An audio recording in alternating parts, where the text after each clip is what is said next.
Madaling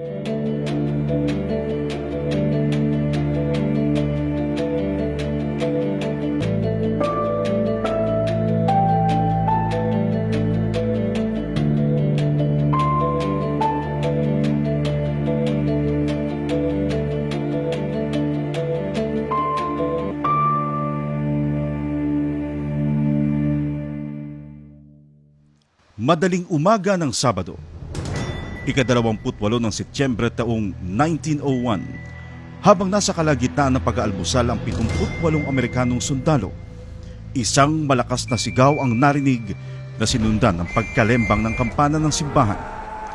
Mga armadong kalalakihang bitbit ang kani-kanilang mga bolo ang sumugod at pinaghatak ang mga Amerikanong sundalo. Mula sa bilang na 78, 48 dito ang namatay habang 26 naman ang nasugatan. Tinawag na worst single defeat at the hands of the Filipinos ang insidente. Isang malaking insulto sa bansang Amerika. Bilang ganti, iniutos ni Major General Adna R. Shafi ang mahigpit na pamamalakad sa mga Pilipino lalo na sa lalawigan ng Samar. Dahil dito, isinagawa ni Brigadier General Jacob Howling Smith ang karumaldumal na pagmasakir at walang habas na panununog sa mga kabahayan. Sa pag-atake sa bayan ng Balangiga, kinuha ng mga Amerikanong sundalo ang 3 kampana ng simbahan ng San Lorenzo de Martir. 2 dito nakalagak ngayon sa F.E. Warren Air Force Base sa Estados Unidos, habang ang isa naman ay nasa Camp Red Cloud sa South Korea. Mahigit 1 siglo na ang nakalipas, ngunit sa kabila ng mahabang panahon, dama pa rin ang pangungulila ng munting bayan sa Samar sa kampanang hanggang ngayon ay pilit na ipinagkakait na maibalik. Ang kampana ng Balangiga. Problema ng Balangiga stories that sagupaan lang what happened on September 28, 1901 na massacre yung soldiers. Almost sa early literature, walang mention kung ano ba nangyari in between. So sa American version of events, parang sila. Wala silang, they came here for a very good purpose, pero kahit yun, parang walang apparently ungrateful yung mga Pilipino. They were massacred and they died. At saka yung Pilipino naman, basically, mayroon naman kayong kasalanan. So, parang ganon. At saka, ginamit ninyo yung bells, pero there were now some contradictions. Ilang bells ba talaga ang pinatunog? So, there were a lot of versions in this story na hindi magkakatugma. Ngunit hindi batid sa nakararami na may ilang grupo ng mga Pilipino at mga Amerikano ang tahimik na nagtutulungan. Dala ang malasakit na maitama ang mga mali at mabago ang kwento ng isa sa pinakamalagim na yugto ng ating kasaysayan. I'm Dennis Wright. I am a career naval officer, served 33 years in the United States Navy. Been living in the Philippines, in and out of the Philippines since 1972. I first got involved after a number of efforts on previous projects. One was the restoration of the Clark Veterans Cemetery. It has over 9,000 veterans and their dependents interred here at Clark that had been abandoned and forgotten. And we were successful in getting that transferred to the American Battle Monuments Commission to maintain. After that, we also started looking at more U.S.-Philippine-American history. And one of the big issues out of the U.S.-Philippine-American early history were the bells that were taken from the Church of San Lorenzo de Martir.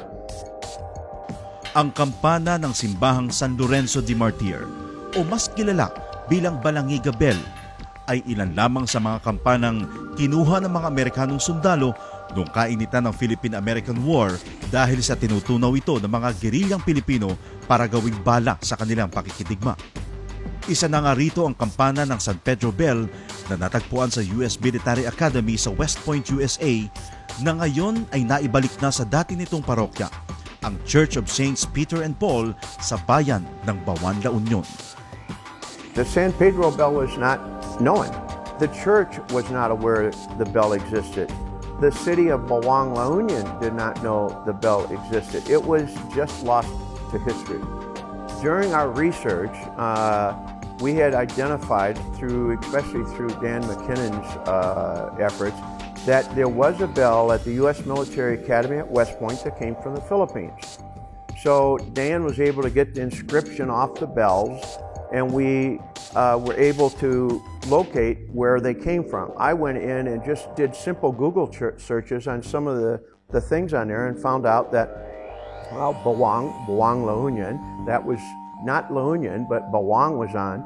So you can imagine, here's a church that did not know they had a bell taken in 1901. And there were many bells that were being taken in 1901 by either Filipinos fighting for independence or the American forces to deprive Filipinos from taking the bells. Ngunit hindi tulad ng San Pedro Bell, ang kampana ng Balangiga ay nananatiling naiugnay sa isang malagim nitong nakalipas na hanggang ngayon naghahadlang upang ito'y muling maibalik sa bansa. Ayon sa mga kwento, nagsilbi itong hudyat sa pag-atake ng mga Balangigawon sa mga Amerikanong sundalo na nagresulta sa pagkakapaslang ng 48 sundalo mula sa Company C ng 9th U.S. Infantry na noon ay nakadeploy sa bayan ng Balangiga. Mariin naman itong itinatanggi ng Balangiga Research Group, isang organisasyong nabuo na may layuning linawin at itama ang buong kwento ng Balangiga. We had a lot of sources. The fellow members of Balangiga Research Group basically provided me with other sources, including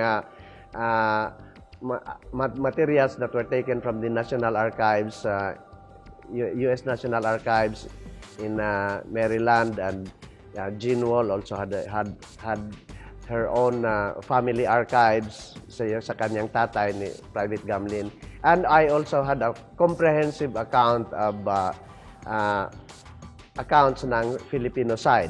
So pinaghihimay-himay namin yung mga incidents, events, at saka we really basically tried to recreate a new story. We deconstructed the Balangiga massacre, yung nandoon na sa mga aklat. We deconstructed it and reconstructed it, the story right from the start, using accounts of everybody involved, including soldiers, yung mga ganon. So including letters sent to the families, and some soldiers also wrote letters to their publications in the United States. So we were able to get copies of those. I was provided copies of those, and mayroon din mga photographs pinadala sa amin. So our group basically we somehow collected perhaps the biggest library of materials about the event, and it is recognized both by the Philippine and American sides. Even the veterans in Wyoming who opposed the return of the bells agree that our group is supposed to be the group to be consulted in this matter. A lot of people focus on why the Americans took the bells, but it's part of a bigger problem that was going on at the time.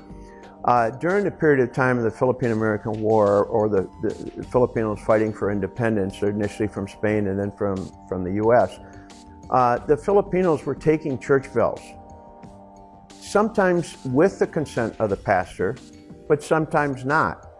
But Filipinos were confiscating bells from churches, and they were taking and melting them, ruining them, and then making weapons. The Americans would take the bells to keep the Filipinos from making weapons. Patunay dito ang nakuhang litrato ng mga abandonadong kampana noong taong 1901 sa Sablan, Benguet. Nagpapakita ng mga nakolektang kampana na balak sanang tunawin para gawing bala ng mga tumatakas na gerilya mula sa Cordillera papuntang Isabela. A lot of times I find Filipinos get very indignant that the Americans took our bells. But what they're not recognizing is that Filipinos were taking the bells and destroying them, totally destroying them. And so had the Americans not taken the San Pedro bell, it would have been lost in perpetuity, but it was returned. Now, had the Americans not maybe taken the Balangiga bells, they may have too ultimately been melted into scrap. There was nothing wrong with the soldiers to remove the bells and put them in storage to keep them being made into weapons, but they should have been given back on July 4th, 1902 at the end of the war. But they weren't. They were taken illegally against General Order 100 guidelines to the U.S. Ang Labor Code o mas kilala ngayon bilang General Order 100 ang sinusundang Military Code of Conduct ng Estados Unidos na nilagdaan ni US President Abraham Lincoln noong ika-24 ng Abril taong 1863. Ayon sa nakapaloob na Article 34 ng nasabing utos, hindi pwedeng angkinin bilang public property ang isang pribadong ari-arian gaya ng simbahan. At kung kinuha man ito, dapat maibalik ito sa tunay na nagmamay-ari pagkatapos ng digmaan, alinsunod naman sa Article 31. Sinang-ayunan nito ng 1899 Hague Convention on the Laws and Custom of War, isang pandaigdigang kasunduan patungkol sa laws of war and war crimes, kung saan kabilang ang Estados Unidos sa mga bansang pumirma rito. Ang kaso, may ilang mga veteranong Amerikano ang pilit na iniuugnay ang kampana sa pagkamatay ng mga Amerikanong sundalo sa Balangiga. Dahilan kung bakit nananatili ito sa Estados Unidos bilang war booty. Isang paniniwala na gustong baguhin ni retired US Rear Admiral Dan McKinnon sa pamamagitan ng pagsulat ng kanyang living essay na pinamagatang The Bells of San Lorenzo de Martir, Bells of Opportunity and Hope. Nanilbihan din siya sa bansa bilang US Commanding Officer ng Digdipo sa Subic. At that time, when our soldiers went into the Philippines in 1900, they were handed a little booklet. It's called General Order Number 100. It came from something called the Labor Code or Lincoln's Codes, which was published in 1863 on rules of war. In our Civil War, we were not nice guys, the North or the South. President Lincoln wanted to change all that. It told them how to treat people and property. The law was very clear at the time. You do not take people's personal property. And all church property is personal property. I mean, I could take your property if I wanted to use your horse or your wagon or your house, I could take it. When the war is over, you get it back. So what you had there was two bells that were personal property of the church in Balangiga. Dahil itinuturing na malaking insulto ang nangyaring pag-atake, agad iniutos ni US Army Brigadier General Howling Jacob Smith ang karumaldumal na pagpatay sa mga residente at panununog sa mga kabahayan sa buong rehiyon ng Samar ng 11th Infantry Regiment mula sa Tacloban. Dito kanilang kinuha ang 1557 Queen Mary Tudor Cannon kasama ang 3 kampana ng simbahan ng San Lorenzo de Martir. Inilagak ang mga ito sa headquarters ng 11th Infantry Base o Camp Bumpus hanggang sa huling yugto ng Philippine-American War. Sa bagong binuong 9th Infantry Regiment sa Calbayog, ibinigay ang pinakamaliit sa 3 kampana sa paniniwalang ito ang nagsilbing signal bell sa pag-atake ng mga residente, habang nananatili na sa kanila ang 2 malaking kampana. Sa pagtapos ng digmaan taong 1902, dinala ng 9th US Infantry Regiment ang signal bell sa Estados Unidos bilang paggunita sa mga kasamahang namatay sa Balangiga. Binansagan ito sa pangalang Manchu Bell at kinalaunan dinala sa 9th Infantry sa US Camp Red Cloud sa Ujeongbu, South Korea, kung saan kasalukuyan itong nakalagak bilang war booty, alinsunod sa Title 10 ng US Code 2579. Samantala, sa paglisan naman ng 11th Infantry Regiment ng Pilipinas noong 1904, imbis na ibalik sa simbahan, dinala naman ang 2 natirang kampana at kanyon sa Estados Unidos. Kinalaunan, isinama ang mga ito sa US Army Transport Shipment papuntang Fort D.A. Russell na ngayon ay F.E. Warren Air Force Base sa Cheyenne, Wyoming. In 1967, a small group of Air Force officers rediscovered these two old bells. And it was like, wow, those are pretty neat. They're antique. Why don't we put them on display? So they built a brick display stand with two bells in it. These officers that found them and put them on display, they feel an affinity, like it's their idea. And at that time, there was not much known really about them. Remember, the Balangiga Research Group didn't really get into effort until the early 20s, the last 20 years. So there wasn't a lot of information. A lot of it was based on fake news. But when people base their beliefs on fake news and real news comes along, they find it often hard to accept the real news. They still have their belief system in fake news. Now, over time, we have won the hearts and minds of many Wyoming veterans. So when we talk about the veterans opposing, it's a very small handful of people. We sometimes refer to it as the Gang of Five, a small group, a very small but very influential. They were senior officers.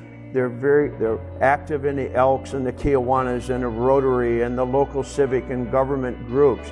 It's the social elite, if you will, of Cheyenne. And Wyoming has 3 elected officials, 2 senators and 1 Congress lady. They have their ear, and they have convinced their elected officials that the bells should stay in Wyoming. And the elected officials are only acting on what they perceive to be the interests of their constituents. Mula taong 1958, magkailang beses nanawagan ng simbahan ng San Lorenzo de Martir pati na ang pamahalaan para mabawi ang mga kampanya ng Balangiga mula sa Estados Unidos. Ngunit sa kabila ng mga panawagan, patuloy nagmamatigas ang nasabing grupo. Patunay dito ang isang liham na ipinadala kay U.S. Senator Spark Matsunaga taong 1987 na ninindigan kung bakit dapat manatili sa Estados Unidos ang mga kampana.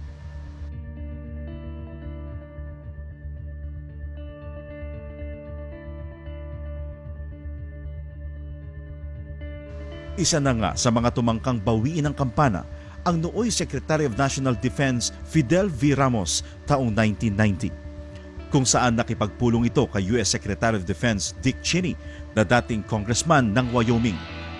Ngunit hindi ito nagtagumpay. Taong 1994, sa pagbisita ng dating U.S. President Bill Clinton, muling nakiusap si Pangulong Fidel Ramos para maibalik ang kampana sa bansa. Habang sinang-ayunan nito ni dating U.S. President Clinton, sa huli, hindi ito nagwagi sa kadahilanan na illegal ito dahil sa probisyong nagbabawal sa pagsasauli ng mga war memorial objects.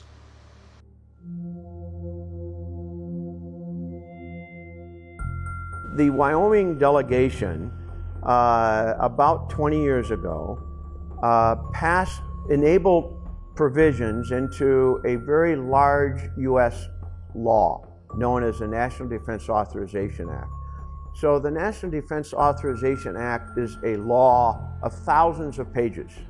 It deals with troop strengths, how many ships, how many airplanes, how many tanks, foreign policy associated with conflicts, and it deals with budgets. It's huge. Embedded in just a couple lines in these thousands of pages was a provision that the Wyoming Wyoming legislation delegates to the U.S. Congress had inserted that restricted the removal or the dismantling of veteran memorial objects. It doesn't say anything about bells. There's no bells mentioned. It was very crafty. Veteran memorial objects that cannot be returned to the countries from which they were taken. But it was very discriminatory because it was targeted solely to protect the Balangiga bells in Wyoming without mentioning the bells.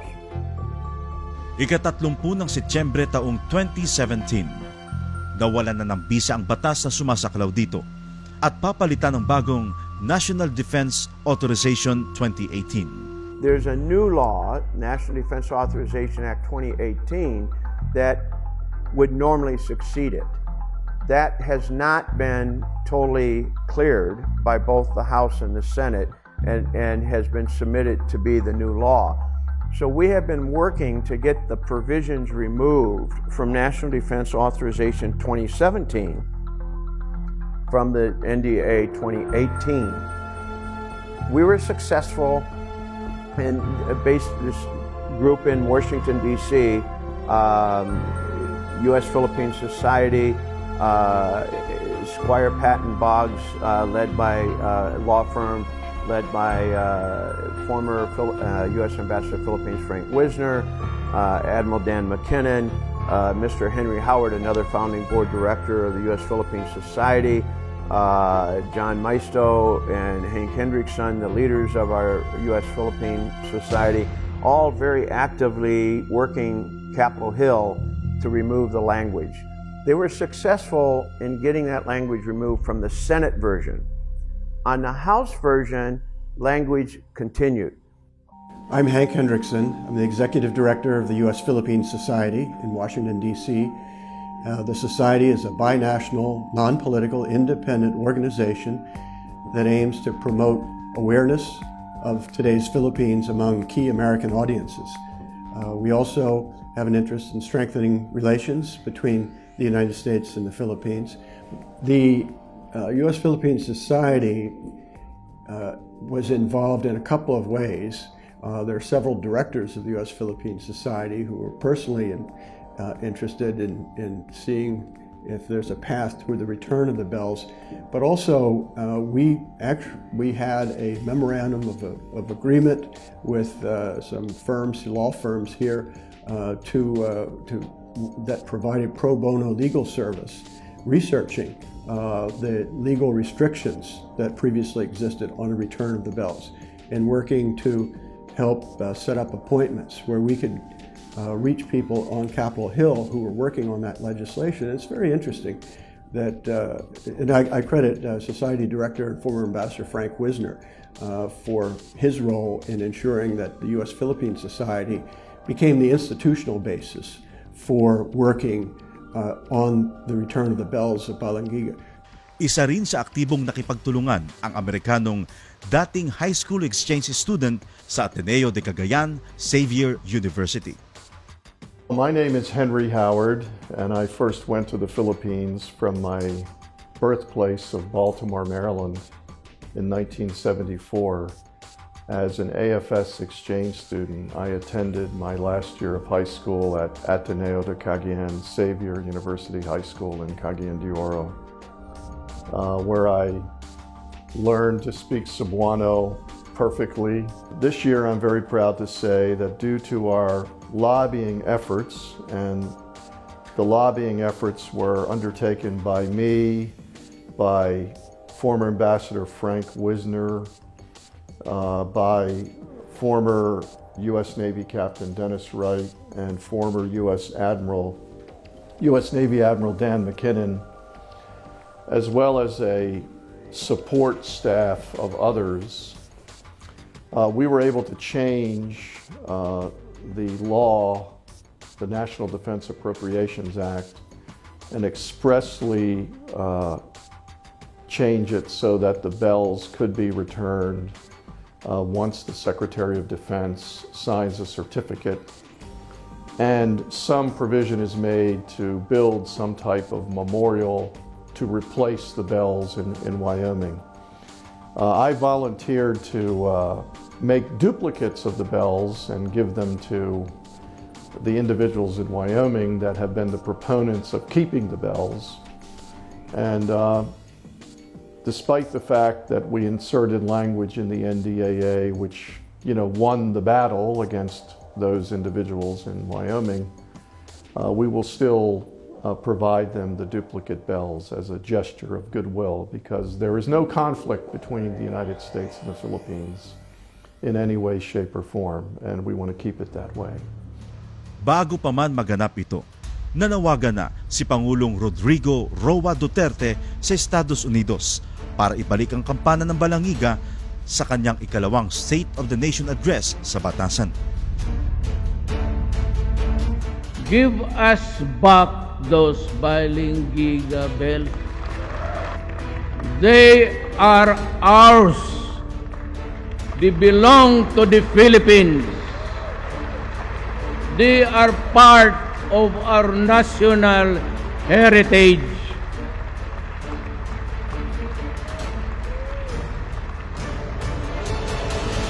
Isauli naman ninyo, masakit yun sa amin.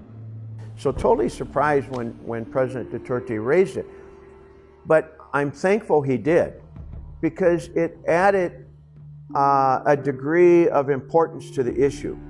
It helped focus the spotlight on the bells of San Lorenzo de Martyr. We are undertaking efforts at this point in time, and we have already initiated efforts to have the Secretary of Defense make that certification. We've already told the Secretary of Defense that he doesn't need to get a budget allocation for a memorial in Cheyenne, Wyoming, because we will pay for it. And we have made arrangements to transport the bells back to the Philippines at no cost to the United States government. So I think the stars are aligned, and I'm crossing my fingers, and I asked the Bishop of Balangiga and the people of Eastern Samar to say a prayer that all of this happens promptly. The senior surviving non-commissioned officer in Balangiga, at the time of the attack, he survived.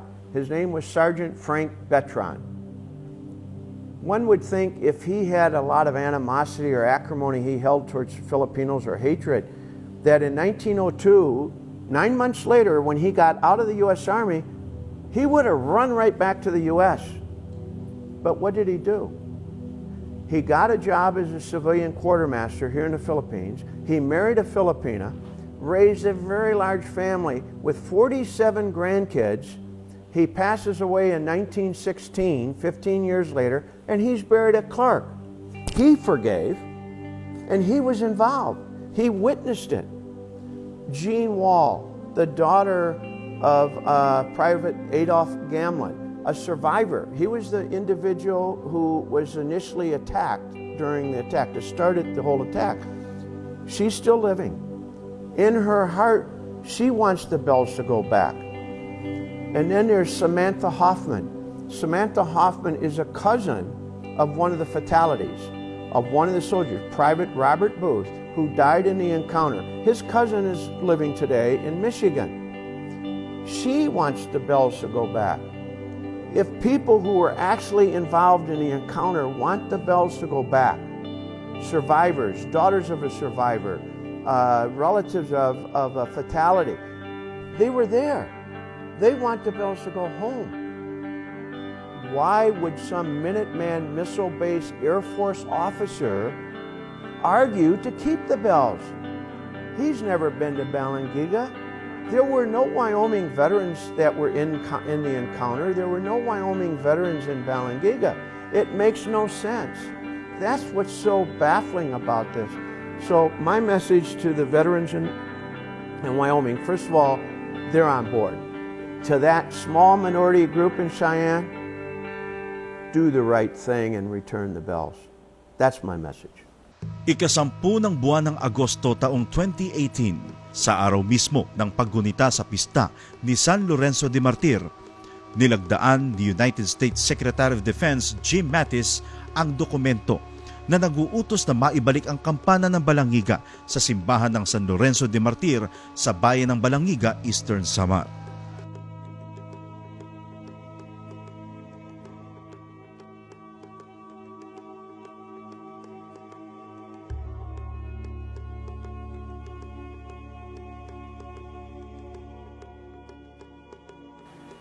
Well, it's very meaningful. The return of these bells meaningful for Balangiga kasi if only for the function of the bells. Ano ba yung sa bells? It's basically yung sa kay Hemingway, for whom the bell tolls.